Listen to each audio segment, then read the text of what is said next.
Welcome to Suman TV. నేను మీ Suman TV Nag. నేను సుబ్బారావు గారు టీన్ మైండ్స్ అని చెప్పేసి టీనేజ్ పిల్లల సిరీస్ ఒకటి చేస్తూ ఉన్నాము. అంటే ఇది కుటుంబం మొత్తానికి కావాల్సినటువంటి సిరీస్ అనమాట. మీ పిల్లలకు సంబంధించినటువంటి ఏ సమస్య ఉన్నా ఈ సిరీస్లో మేము డిస్కస్ చేసుకుంటూ వెళ్తూ ఉంటాము. మీకు థెరపీ కావాలనుకుంటే సుబ్బారావు గారి అపాయింట్మెంట్ మీరు తీసుకోవచ్చు. వీడియో మొత్తం చూసిన తర్వాత కంప్లీట్ నాలెడ్జ్ ఉంటుంది. అయితే ఎప్పటికప్పుడు ట్రెండింగ్ టాపిక్ ఏదైనా ఉంది అని అంటే రెండు తెలుగు రాష్ట్రాల్లో పిల్లలు డ్రగ్స్కి బానిసైపోతూ ఉన్నారు. మీకు తెలియకుండానే డ్రగ్స్ తీసేసుకుంటూ ఉన్నారు.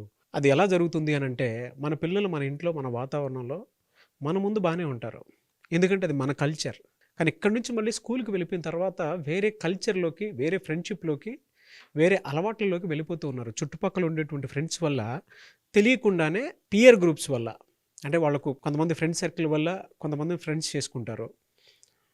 ఫ్రెండ్షిప్ బాగానే ఉందనుకోండి, వెరీ గుడ్. లేదు అని అంటే చుట్టుపక్కల ఉండేటువంటి పిల్లల్లో ఉండేటువంటి కొన్ని అలవాట్లు టీనేజ్లో ఉన్నప్పుడు బలంగా ఇన్ఫ్లుయెన్స్ చేస్తుంది. ట్రిగర్ చెయ్యగానే నాకు ఇది తాగాలను, తినాలను, లేదంటే ఇంకేదైనా చెయ్యాలను అనుకునేటువంటి ఆలోచనలోకి తీసుకొని వెళ్ళిపోతూ ఉంటాయి టీనేజ్లో ఉన్నప్పుడు. సో ఆ అలవాట్లలోకి స్కూల్ కాలేజ్లోకి వెళ్ళిపోయిన తర్వాత పిల్లలు మీ చేతుల్లో కానీ టీచర్ కంట్రోల్లో కానీ ఉండటం లేదు. దానివల్ల జరిగేటువంటి నష్టం ఏంటి, ఏ విధంగా జరుగుతుంది అండ్ ఎందుకు అలా అలవాటు అయిపోతూ ఉన్నారు. సో ఈ డ్రగ్ పాత్ర అనేది రెండు తెలుగు రాష్ట్రాల్లో భయాందోళనలో క్రియేట్ చేసేటువంటి పరిస్థితి వాళ్ళు ఎందుకు కలుగుతుంది అనేటువంటిది ఈరోజు మనం సుబ్బారావు గారు మాట్లాడి తెలుసుకుందాం. మీ పిల్లల్ని పంపించేటప్పుడు, స్కూల్ కాలేజీకి పంపించేటప్పుడు నేను మళ్ళీ చెప్తున్నాను, వాళ్ళ ఫ్రెండ్స్ని అండ్ దాంతోపాటు వాళ్ళ పేరెంట్స్ కూడా ఏం చేస్తున్నారో, అంటే మీ పిల్లల ఫ్రెండ్స్ ఏం చేస్తున్నారు, పేరెంట్స్ ఏం చేస్తున్నారు అనేటువంటి విషయం కూడా మీరు గమనించండి, గుర్తించండి, అడగండి, తెలుసుకోండి. ఎందుకంటే వేరే వాళ్ళ అలవాట్లు మన ఇంట్లోకి వచ్చేటువంటి అవకాశాలు ఉంటాయి. సో అలవాట్లు మన ఇంట్లోకి రాకుండా ఉండాలి అని అంటే అవతల ఉన్న వాళ్ళు ఎలాంటి వాళ్ళు మాత్రం 1-2 సార్లు రీచెక్ చేసుకొని గమనించండి. ఈ వీడియోను పూర్తిగా చూడండి. ఏ విధంగా గంజాయి అనేది వాళ్ళ ఇంట్లోకి కూడా వచ్చేస్తుంది అనేటువంటి విషయం మీకు తెలుస్తుంది. దానివల్ల ఎలా పిల్లలు ప్రాణాలు పోగొట్టుకుంటున్నారు, ఆ మత్తులోకి ఏ విధంగా వెళ్ళిపోతున్నారు. రెండు తెలుగు రాష్ట్రాల్లో, ఈవెన్ ఇక్కడ తెలంగాణ ముఖ్యమంత్రి రేవంత్ రెడ్డి గారు ఏదైనా సినిమా ప్రమోట్ చేయాలి అనుకునేటప్పుడు అడ్వర్టైజ్మెంట్ చేసి పెట్టండి అని చెప్పేసి ఒక మ్యూచువల్ సినిమా ఇండస్ట్రీతోనూ ఆ గవర్నమెంట్ మ్యూచువల్ అండర్స్టాండింగ్తో దీని మీద, డ్రగ్స్ మీద ఏ విధంగానైనా సరే నియంత్రించాలి అనుకునేటువంటి ఒక యాడ్ని కూడా చేయించి మరీ అవేర్నెస్ క్రియేట్ చేస్తున్నారు. Hats off to him. ఈ రోజు మనతో పాటు ఆ టాపిక్ మాట్లాడడానికి సుబ్బారావు గారు ఉన్నారు. ఏం జరుగుతుంది, ఏ విధంగా స్టార్ట్ అవుతుంది అనేది ఆయన మాటలోనే తెలుసుకుందాం. నమస్కారం సార్. నమస్తే అండి. సో మనం చూస్తూ ఉంటాం, అంటే జనరల్గా ఇవాళ డ్రగ్స్ అనేది ప్రతి పిల్లలు వేరే ప్రపంచంలోకి అడుగు పెట్టగానే, అంటే ఐ మీన్ కాలేజ్కి వెళ్ళినా లేదంటే ఎక్కడన్నా సోషల్ లైఫ్లోకి అడుగు పెట్టినా కూడా వెంటనే దాన్ని అలవాటు చేసేసుకొని మన ఇళ్ళలోకి తీసుకొని వచ్చేస్తూ ఉన్నారు. ఏ విధంగా అది స్టార్ట్ అవుతుంది, దీనివల్ల ఎలాంటి ఎఫెక్ట్ క్రియేట్ అయ్యే అవకాశం ఉంటుంది? అవునండి, మీరు చెప్పినట్టుగా ఇంట్రడక్షన్లో పిల్లలు ఇంట్లోకి ఎట్లా తీసుకొచ్చేస్తున్నారు, ఆ తద్వారా తర్వాత భవిష్యత్తును ఎలా కోల్పోతున్నారు అనేటువంటిది సవివరంగా ఈ యొక్క టాక్లో మనం చెప్దామండి, పేరెంట్స్ అందరికీ అర్థమయ్యేటువంటి విధంగా. నిజానికండి భారతదేశానికి యువత పెద్ద సంపద ప్రస్తుతం. ఎందుకంటే అండి 2040 వరకు కూడా భారతదేశ జనాభాలో యువత 65% ఉంటారు అనేటువంటిది గణాంకాలు చెప్తున్నాయండి. మనమందరూ కూడా అభివృద్ధి చెందిన భారతదేశాన్ని చూడబోతున్నటువంటి తరుణం అండి. అందుకే యువత అనే పదం గుర్తొచ్చినప్పుడల్లా నాకు ఎంతో ఆనందం వస్తుంది. అదే సందర్భంలో ఒక ఆందోళన కూడా నాకు వస్తుందండి. ఏమిటా ఆందోళన అంటే, ఈ రోజున స్కిల్ అనేటువంటిది డెవలప్మెంట్ చేసుకోవాలనేటువంటి ఉద్దేశంలో ఉన్నటువంటి యువతకు అనేక అవరోధాలు ఉన్నాయండి. వాటిలో ఒక అతి ముఖ్యమైనటువంటి అవరోధం విచ్చలవిడిగా దొరుకుతున్నటువంటి మాదక ద్రవ్యాలండి. ఇది నేను చెబుతున్నది కాదండి, గణాంకాలు చెప్తున్నాయండి. హైదరాబాదులో 2024 మొదటి 3 నెలలు జనవరి, ఫిబ్రవరి, మార్చిలో నెలకి సుమారుగా 2000 కేజీల పైన గంజాయి పట్టుబడిందండి. సుమారు 480 కేసెస్ నమోదైనవి. వాటిలో సింహభాగం గంజాయిదే. ఇది 2019 గణాంకాలతో చూసినప్పుడు 80% ఎక్కువ అండి. ఈ విధంగా ఇది మీరిందాక చెప్పినట్టుగా ప్రతి ఇంటిలోకి వచ్చేస్తుంది. గమనించాల్సినటువంటి అవసరం ఎంతో ఉంది. ప్రత్యేకించండి, ప్రభుత్వాలు, పోలీసులు మాత్రమే కాదు, ప్రతి తండ్రి, తల్లి, ప్రతి ఇంటి దగ్గర కూడా దీని మీద అవగాహన రావాలి. అక్కడి నుంచే మొదటి అడుగు పడాలి అనేటువంటిది మన ఉద్దేశం అండి. దాని గురించే అసలు ఇది ఏంటి, ఎటువంటి ప్రమాదాన్ని తీసుకొస్తుంది అనేటువంటిది చూద్దామండి. మీరు క్వశ్చన్ అడిగినట్టుగా అసలు ఎందుకు వీళ్ళు ఈ వలయంలోకి చిక్కుకుంటారు అని అనుకునేటప్పుడు నేను ఒక మంచి సర్వే చెప్తానండి. విస్తుపోయే నిజాలు మీకు వస్తాయండి. నిమ్హాన్స్ అని బెంగళూరులో ఒక హాస్పిటల్ ఉంటుంది. వాళ్ళు సౌత్ బెంగళూరులో చేసినటువంటి ఒక సర్వే అండి. ఆ పిల్లలు తీసుకుంటున్నటువంటి పిల్లలు డిగ్రీ, పోస్ట్ గ్రాడ్యుయేషన్ చదువుతున్నటువంటి పిల్లల మీద సర్వే చేశారండి. చదువుకోని వాళ్ళ మీద కాదు. వాళ్ళు ఏం చెప్పారో తెలుసా అండి? రిలాక్స్ అవుతాము, స్ట్రెస్ బరస్ట్రిది లేదా రిలీవరు, మేము చేసే పనిలో సామర్థ్యం పెంచుతుంది అని వాళ్ళని ట్రైన్ చేసి ఎవరైతే అమ్ముతారో వాళ్ళు వాళ్ళ యొక్క మెంటల్ స్టేటస్ని మార్చి అమ్మి ఆ ట్రాన్స్లో వాళ్ళని ఉంచారు అని 26% మంది పిల్లలు చెప్పారండి. బా 36% మంది పిల్లలు ఇది ఖచ్చితంగా లీగలైజ్ చేయాలి, ధూమపానం ఎలాగైతే ఉంది ఇది కూడా అలా చెయ్యాలి అని చెప్పారండి అవునా? ఆ సర్వేలో. పిల్లలు చూడండి ఎంత అడిక్ట్ అయిపోయి ఉన్నారో. అంటే వాళ్ళ మైండ్లో ఎంత బలంగా నాటుకుపోయిందో చూడండి ధూమపానం ఏ విధంగా అయితే లీగలైజ్ చేశారో ఇది కూడా ఆ విధంగానే లీగలైజ్ చేశారన్నారా? అని పిల్లలు చెప్పినటువంటి 36% పిల్లలు చెప్పినటువంటి మాట అండి. ఎంత దారుణంగా మనసు లోతుల్లో కూరుకుపోయిందో చూడండి. ఆ పిల్లలు మీ ఇంట్లో పిల్లలు కాకుండా చూసుకోండి దయచేసి. మనల్ని ఏ విధంగా మన ఇళ్ళల్లోకి వచ్చేస్తుంది అనేది మీరు బాగా గుర్తించండి. స్కూల్స్, కాలేజెస్కి వెళ్ళేటప్పుడు పిల్లలు ఎలా బిహేవ్ చేస్తున్నారో దయచేసి మీరు అర్థం చేసుకోండి. మంచి మాట చెప్పారు. ఆ పిల్లలు మన ఇంట్లో పిల్లలు కాకుండా చూసుకోవాలి అనేటువంటిది.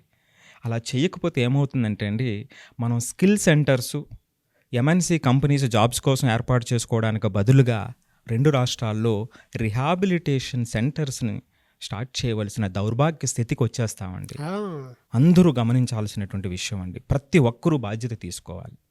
ఇక ఈ విషయానికి వస్తే అసలు సైన్స్ ప్రకారం ఇది ఎందుకు, ఇది దీంట్లో ఉన్నటువంటి ఎసెన్స్ ఏమిటి, ఆ సబ్స్టాన్సెస్ ఏమిటి అనేటువంటిది చూసేటువంటి ప్రయత్నం చేద్దామండి. ఇది క్యానిబాస్ సెటైవా అనేటువంటి మొక్క అండి, అంటే గంజాయి మొక్క. దీనికి 540 కెమికల్ సబ్స్టాన్సెస్ ఉంటాయటండి. ఈ మొక్కలో 540 డిఫరెంట్ కెమికల్ సబ్స్టాన్సెస్ ఉంటాయి. వాటిలో అతి ముఖ్యమైనటువంటిది డెల్టా 9 టెట్రాహెడ్రా క్యానిబెనాల్ అనేటువంటి కెమికల్ సబ్స్టాన్స్. ఇది ఎక్కడి నుంచి వస్తుందంటే ఈ మొక్కలో ఉన్నటువంటి ఎండిన ఆకులు, కాండం, ఎండిన పువ్వులు, వీటి మిశ్రమంలో ఇది ఎక్కువ భాగం ఉంటుందన్నమాట అండి. ఇది సైకోట్రోపిక్ ఎఫెక్ట్ని కలిగిస్తుందండి. అంటే డైరెక్ట్గా మన మానసిక స్థితి మీద, స్పృహ మీద పనిచేసేస్తుందండి ఆ సబ్స్టాన్స్. దీన్నే మరియూనా అని కూడా అంటారనమాట అండి, గంజాయికి సంబంధించినటువంటిది. సో ఇదేంటి దీనికి యొక్క సైంటిఫిక్గా వీటిలో ఉన్నటువంటి వ్యవస్థ. మరి ఇది తీసుకుంటే ఎట్లాంటి ప్రభావానికి గురవుతారు పిల్లలు, స్వల్పకాలంలో ఏంటి, దీర్ఘకాలంలో ఏమిటని చూసినప్పుడు అండి, మొట్టమొదటిగానండి ఇది ధూమపానంలా, గంజాయిని ధూమపానంలాగా సేవించటం వల్ల అది డైరెక్ట్గా ఊపిరితిత్తుల్లోకి, తద్వారా రక్తంతో మెదడుకి, ఇతర అవయవాలకి చేరుకుంటుందండి. తీసుకున్న వెంటనే ఆ వెంటనే హృదయ స్పందన పెరుగుతుంది. ఆ తరువాత ఊపిరితిత్తుల్లో నాళాలు, కంటిలో ఉన్నటువంటి నాళాలు, రక్తనాళాలు వ్యాకోచం చెందుతాయండి. ఇది వ్యాకోచం చెందిన తరువాత మనలో ఒక తెలియనటువంటి సమతుల్యత దెబ్బతింటుంది.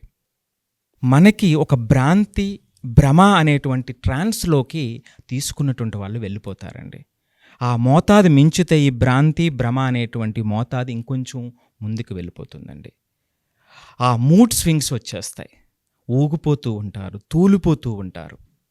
ఇదండి తీసుకున్న వెంటనే బాడీలో వచ్చేటువంటి విపరీతమైనటువంటి మార్పులు. ఇప్పుడే చెప్పాను సైకోట్రోపిక్ డ్రగ్ అని.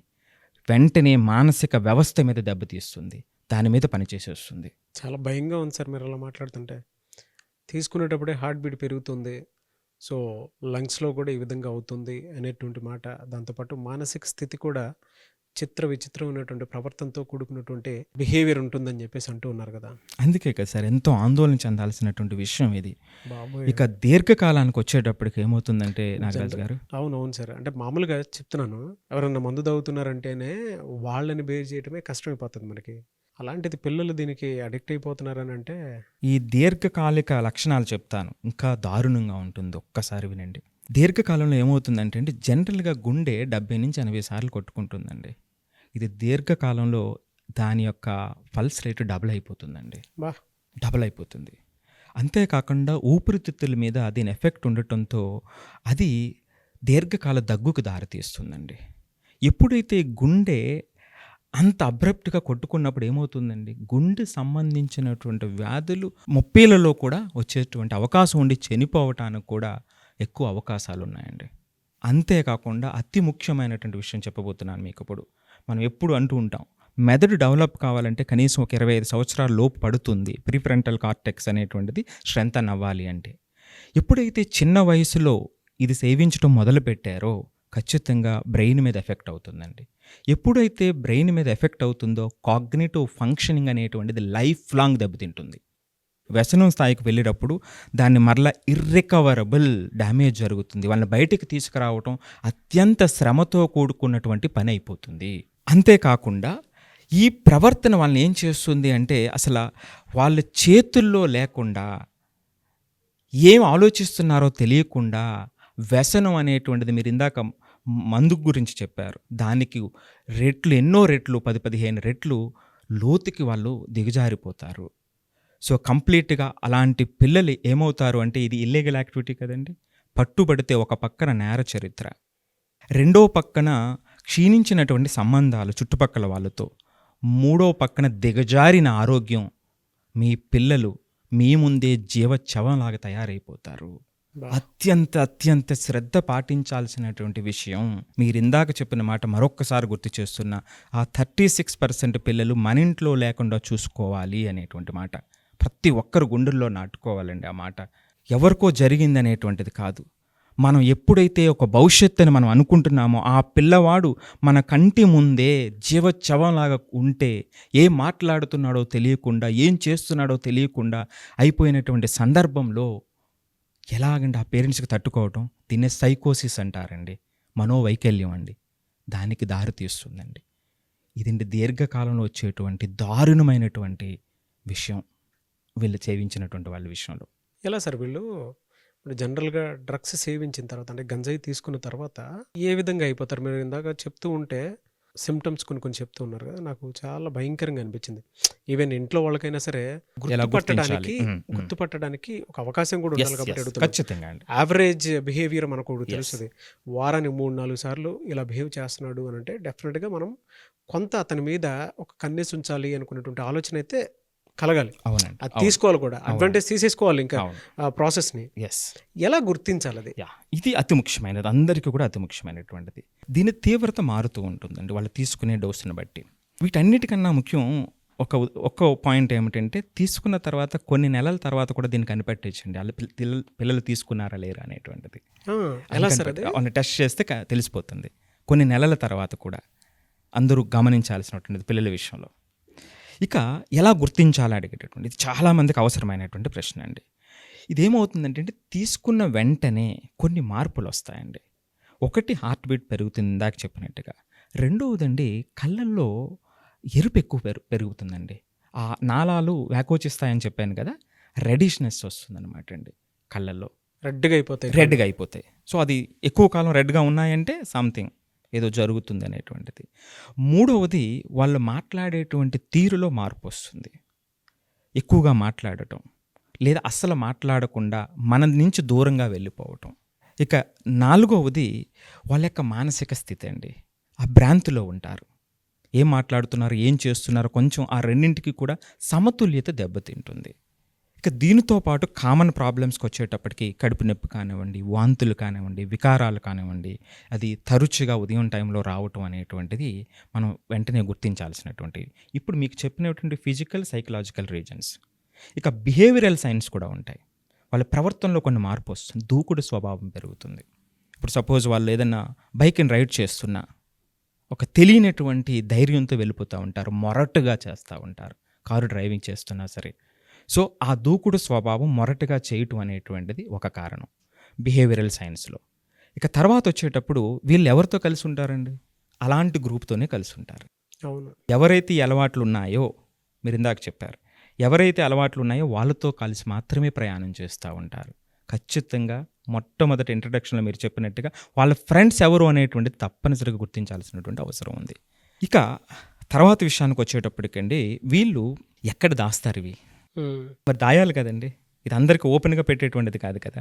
ఒక సిగరెట్ పెట్టిన ఇక్కడ దాయాలి అనేటువంటి ఆ భయంతో మనం చూస్తేనే తెలిసిపోతుంది కదండి, వీడు ఏంటి తేడాగా ఉన్నాడేంటి ఇక్కడ, ఎందుకు వీడి ప్రవర్తనలో ఏదో తేడా ఉంది అని అనిపిస్తుంది కదండి. అలాంటి బిహేవియర్ ఖచ్చితంగా ఉంటుంది. మరి ఎక్కడ దాస్తారు అంటే అమెరికాలో ఒక సర్వే జరిగిందండి. ఎక్కడ దాస్తారు ఈ సబ్స్టాన్సెస్ అనేటువంటివి? అండర్వేర్లో దాస్తారు, లేదా సీక్రెట్ పాకెట్స్ పెట్టి దాస్తారు, లేదా ఈ బెల్ట్ దగ్గర దాస్తారు, లేదు అంటే బ్యాగ్స్లో డిఫరెంట్ పాకెట్స్, కనిపించినటువంటి పాకెట్స్ పెట్టి దాంట్లో దాస్తారు, లేదా లంచ్ బాక్స్ కింద తెలియకుండా అంటిస్తారు. ఇంకా అది ఇదే కాదన్నమాట అండి, ఎక్కడ పడితే అక్కడ.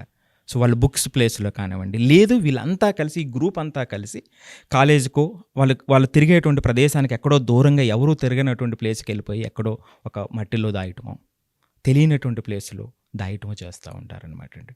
స్కూల్ కాలేజ్లో అయితే మాత్రం జనరల్గా మనం చూస్తే ఇందాక మీరు పాకెట్లో దాస్తారు, అండర్వేర్లో దాస్తారు అని చెప్పేసి అంటూ ఉన్నారు కదా. వీళ్ళకి బ్రేక్ టైం వచ్చిందని అంటే వాష్రూమ్కి వెళ్ళిపోయినా సరే తీసేసుకుని వచ్చేస్తారు. కరెక్ట్. ఇప్పుడు మీరు ఇందాక చెప్పినట్టుగా ఆ తీవ్రత పెరిగినప్పుడు ఉదయం టిఫిన్ కానివ్వండి, మధ్యాహ్నం భోజనం కానివ్వండి, సాయంత్రం డిన్నర్ కానివ్వండి, ఎలాగైతే ఉందో ఇది విచ్చలవిడిగా అయిపోవడానికి అవకాశం ఉంది. అందుకే కదండి మనం చెప్తున్నటువంటిది, ఆ తీవ్రత ఎంత ఉంటుందనేది మన చేతిలో ఉండదు.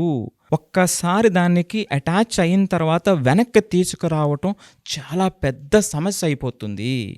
సో కాబట్టి అలాంటి ఊబులోకి వెళ్ళకుండా ఇప్పుడు మనం చెప్పినటువంటి చిన్ని కారణాలు దాన్ని జాగ్రత్తగా గమనించి అటువంటి వ్యవస్థని లేకుండా చూడటం అనేటువంటిది అందరూ కూడా ఆలోచించవలసినటువంటి అవసరం అండి.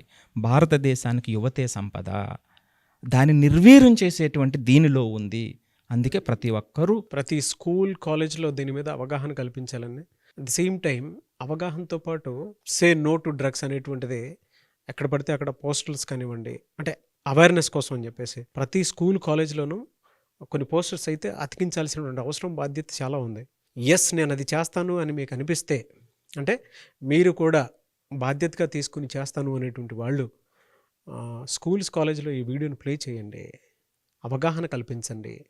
కింద కామెంట్ బాక్స్లో #ట్యాగ్ పెట్టి సే నో టు డ్రగ్స్ అని చెప్పేసి ఒక్కొక్క కామెంట్ బాక్స్లో మీ అభిప్రాయాన్ని పోస్ట్ చేయండి, దీన్ని షేర్ చేయండి, చాలామందికి తెలుస్తుంది. చూడండి ఎలా పాడైపోతున్నారు మీ పిల్లలు అనేటువంటి దానికి ఈ వీడియోలో చాలా విషయాలు ఉన్నాయి. ఆ విషయాలు మిమ్మల్ని ఎంత ఆశ్చర్యానికి గురి చేస్తూ ఉండుంటాయో నేను అర్థం చేసుకోగలుగుతాను. దానితో పాటు మన బాధ్యత ఎంత పెంచుకుంటే పిల్లల మీద మన పిల్లలు మన చేతికి అందుతారు అనుకునేటువంటి ఆలోచన కలిగి ఉంటుందో కూడా నాకు తెలుస్తుంది. సో మీ పిల్లల్ని మీరే కాపాడుకోవాలి అని అంటే డెఫినెట్గా ఈ వీడియోని షేర్ చేయండి. దీనితో పాటు అండి ఒక్క రిక్వెస్ట్ చేద్దామండి, 2 ప్రభుత్వాలని కూడా మన తరపున ఒక సీక్రెట్ నెంబర్ని వీళ్ళు పెట్టగలగాలండి. ఎందుకంటే ప్రతిదీ ప్రభుత్వం, పోలీసులు మాత్రమే కాదండి, ఇది ఎవరికి తెలుస్తుంది? ఆ పిల్లలకే తెలుస్తుంది. ఆ పిల్లల్ని మాత్రం మార్చడానికే ఇలాంటి వాళ్ళంతా తయారై ఉంటారు ఎవరైతే అమ్ముతున్నారో. సో అందులో మంచి పిల్లలు దాని దగ్గరికి వెళ్ళరు, కానీ వాళ్ళకి ఇన్ఫర్మేషన్ తెలుస్తుంది. దాన్ని ఒక సీక్రెట్ కాల్ 2 స్టేట్స్ కూడా వెంటనే అలాంటి సమాచారం ఉంటే చేరవేసి దాని గురించి వెంటనే చర్యలు తీసుకునేటువంటి విధంగా 2 గవర్నమెంట్స్ చేయాలని ఆశిద్దామండి. డెఫినెట్గా సార్. అయితే నేను మామూలుగా అడుగుతున్నాను, దీనికి థెరపీస్ అసలు మీ దగ్గర ఏ విధంగా ఉంటుందండి? సో ఇది ఎవరైతే ఇలాంటి లక్షణాలతో అనిపిస్తుంది అని అనుకునేటప్పుడు ఆ పిల్లలకి వాళ్ళ యొక్క భవిష్యత్తు గురించి చెప్పడానికి, ఆలోచన తీయటానికి మన ప్రయత్నం మనం చేయగలుగుతామండి. సో ఇక నెక్స్ట్ స్థాయికి వెళ్ళిపోతే, తీవ్రత పెరిగిపోతే మాత్రం ఆ మెడికల్ ట్రీట్మెంట్ అవసరం ఉంటుంది. సో అప్పుడు ఆ మెడికల్ ట్రీట్మెంట్ వాళ్ళకి కావాలి. సో మొదటి స్టేజ్లో మన హెల్ప్ ఖచ్చితంగా ఉంటుందండి. ఓకే. సో మీ దగ్గర అపాయింట్మెంట్ తీసుకుంటారు? ఖచ్చితంగా అండి, ఖచ్చితంగా. పిల్లల మానసిక స్థితే కదండి. అవును. సో ఖచ్చితంగా వాళ్ళతో మాట్లాడి మనం చేయగలిగినటువంటి సహాయం మనం చేయగలుగుతామండి. కొంతమంది అంటే ఒక డ్రగ్ అనే కాదు, మీ పిల్లలు కొన్ని మత్తు పదార్థాలకి బానిస అవుతున్నారు అని అంటే, కొంతమంది ఎలానంటే ఎక్కువగా తాగుడుకు బానిస అయిపోతూ ఉంటారు, లేదంటే వేరే వ్యసనాలకు అలవాటు అయిపోతూ ఉంటారు, లేదా స్మోకింగ్ అటువంటి వాటికి కూడా బానిస అయిపోతూ ఉంటారు. సో అటువంటి వాళ్ళైనా సరే మీ పిల్లల్ని గుర్తించి, అంటే ఈ సిమ్టమ్స్ ఇప్పుడు ఏవైతే చెప్పారో ఆన్ అన్ యావరేజ్ బిహేవియర్ వారంలో ఒక 3-4 సార్లు ఇటువంటి బిహేవియర్తో మీకు కనిపిస్తున్నారు అని అంటే డెఫినెట్గా మీరు ఒక కన్నేసి ఉంచడంలో తప్పులేదు. అదే ప్రాసెస్లో ఒకవేళ మీకు అర్థం కావట్లేదు అనుకున్నప్పుడు విపరీతమైనటువంటి కోపంతోనూ, విపరీతమైనటువంటి ఆందోళనతోనూ ఏకాంతంగా గడుపుతూ ఉన్నాడు. ఏంటో మాకు అర్థం కావట్లేదు అనుకునేటప్పుడు మాత్రం మీరు సుబ్బారావు గారి అపాయింట్మెంట్ తీసుకోవాలి అనుకుంటే స్క్రీన్ మీద మీకు కాంటాక్ట్ నెంబర్ కనిపిస్తుంది. వెంటనే దాన్ని ఒక టోల్ ఫ్రీ నెంబర్ లాగైనా సరే అనుకుని అపాయింట్మెంట్ అయితే తీసుకోండి. ఎందుకంటే మీ పిల్లల బిహేవియర్ అంటే ఇంట్లో చూసే ప్రవర్తన మీకు ఏమాత్రం చిన్న డౌట్ అనిపించినా కూడా వెంటనే అపాయింట్మెంట్ తీసుకోండి సుబ్బారావు గారిది. సో దాన్ని బట్టి అంటే ఈ పిల్లవాడు స్టేజ్ 1లోనో 2లోనో 3లోనో ఉన్నాడా, ఇనీషియల్ టైంలోనే మన పిల్లల్ని మనం మార్చుకోవచ్చా, అది ప్రేమకు టీనేజ్ లవ్కి సంబంధించింది కావచ్చు, లేదంటే ఏదన్నా వ్యసనానికి లోబడిపోయి బానిసైపోతున్నాడు అనుకున్నటువంటి విషయంలో కావచ్చు, ఏ విషయంలోనన్నా సరే మీరు స్క్రీన్ మీద కనిపిస్తున్న నెంబర్కి వెంటనే సంప్రదించండి. సో ప్రవర్తన బాగాలేదనన్నా కూడా ఏ సమస్య వచ్చినా సొల్యూషన్ కోసం సుబ్బారావు గారిని అప్రోచ్ అవ్వాలనుకుంటే స్క్రీన్ మీద మీకు కాంటాక్ట్ నెంబర్ కనిపిస్తుంది. కాల్ ఆర్ మెసేజ్ వాట్సాప్ చేసి మీరు అపాయింట్మెంట్ తీసుకోండి. లేదు సుబ్బారావు గారితో ఒక సెషన్ మీ కాలేజ్లో కానీ స్కూల్లో కానీ కావాలి అనుకున్నటువంటి వాళ్ళు ఒక్కొక్క గెస్ట్ లెక్చరర్ గానో లేదంటే మీకు అవగాహన కలిగే విధంగా ఏదైనా సరే ఒక మోటివేషన్ సెషన్ కావాలి అనుకున్నా కూడా సుబ్బారావు గారిని మీరు అప్రోచ్ అవ్వాలనుకుంటే స్క్రీన్ మీద కనిపిస్తున్న నెంబర్కి కాల్ ఆర్ మెసేజ్ వాట్సాప్ చేసి అపాయింట్మెంట్ తీసుకోండి. ఈ వీడియో లైక్ చేయండి, షేర్ మాత్రం తప్పకుండా చేయండి. ఇలాంటి మరిన్ని వీడియోస్ కోసం మా ఛానల్ ఫాలో అవ్వండి. Thank you so much Subbarao garu. Thank you అండి.